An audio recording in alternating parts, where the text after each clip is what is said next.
And when I was talking before the other day about people who feel the need to be the one in everybody's life that's they love, that they care about, who are close to them, family, friends, etc.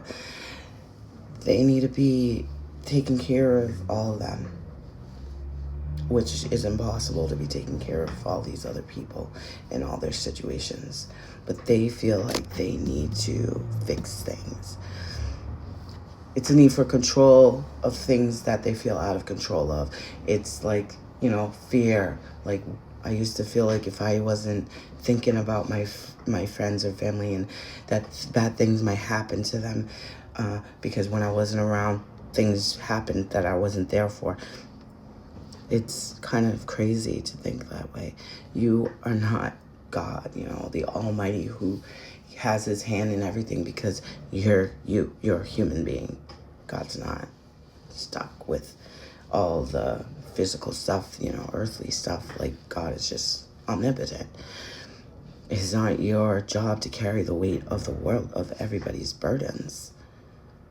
You got to give the burdens away to God. And the most you can do sometimes is pray for someone if you really are not in a position to get involved and help make something better, especially when you don't even know what it is that needs to be done, and you don't, you're probably not able to do what needs to be done. I mean, what if it's like, I don't know, surgery that someone needs, or, it comes up a lot of time when someone's ill, and we feel powerless and out of control, and it's scary.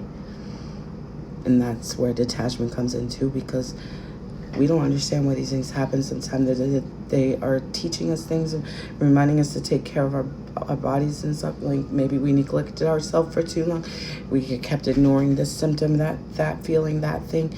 And then, it's a reminder to take care of yourself and stop ignoring your body. But there's just no superhero that can come in and save us from things that are going on. We have to go through the things that we're going through. And you can't just step in and take care of it for everyone else. Sometimes people have to go through things. Sometimes they're getting their own karma. And if you get in the way of their karma, God's going to move you aside, because God doesn't want you to take care of this thing. They literally need to go through what they're going through. Karma isn't always like bad. It's just what you put out, you get back. So sometimes you gotta face it.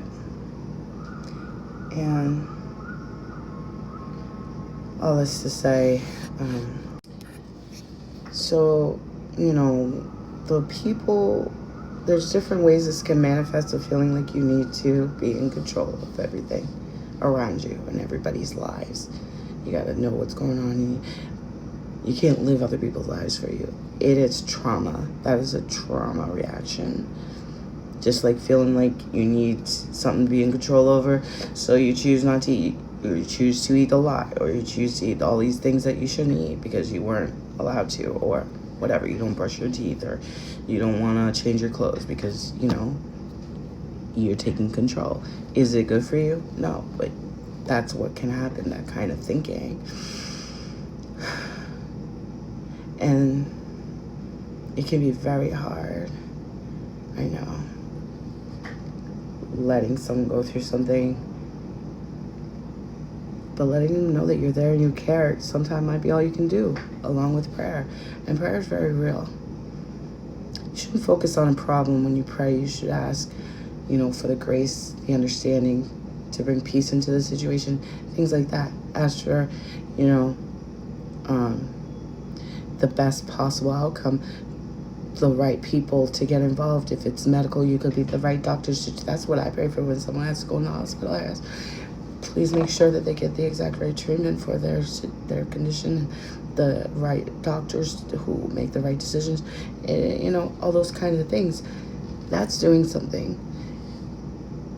That brings, more power back, of not feeling like everything is just happening to you when you can't understand it, and especially when it's out of your hands.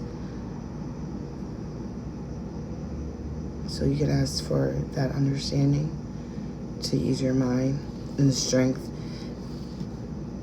and the will and the knowledge of knowing, okay, what should I do? And doing that and only that, and stop trying to fix everything, because it's not your job.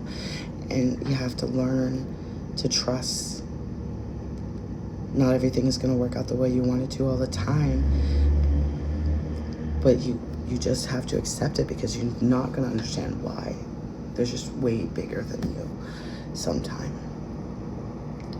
But you're not that little kid who couldn't control the bad things that were going on around you or to you. But you don't have to relive it either, because now you do have control over certain things, over yourself, over your actions, over your thoughts, and how you show up in your own life and in other people's lives. So that's all you can really do, is focus on those things and not get caught up in having your energy all outside of you and just getting drained and exhausted and seeing no progress, because you're just pouring into things that are not for you to be putting your energy towards. So then you have nothing left for your own life, and that's when you become completely depleted and you're no use to anyone at all, especially yourself. So really, it's okay to love people and care about people and want to help, but you have to be okay with not being able to help sometime, and not putting it on yourself and driving yourself crazy and giving yourself mental illness because you simply can't do anything about something sometime. And that is when people try to control, every little thing. And then they have like excess structure. They're like hyper independent. They're like and militant. And that's when you see that they become parents who are extra strict and all these kinds of things, because they never learn how to let go and let God and let whatever they have to offer be enough. Maybe that's what it is. Like, they didn't feel like they were enough, and they still don't. And then some people who want to control other people for their own purposes, they must not feel like they're enough.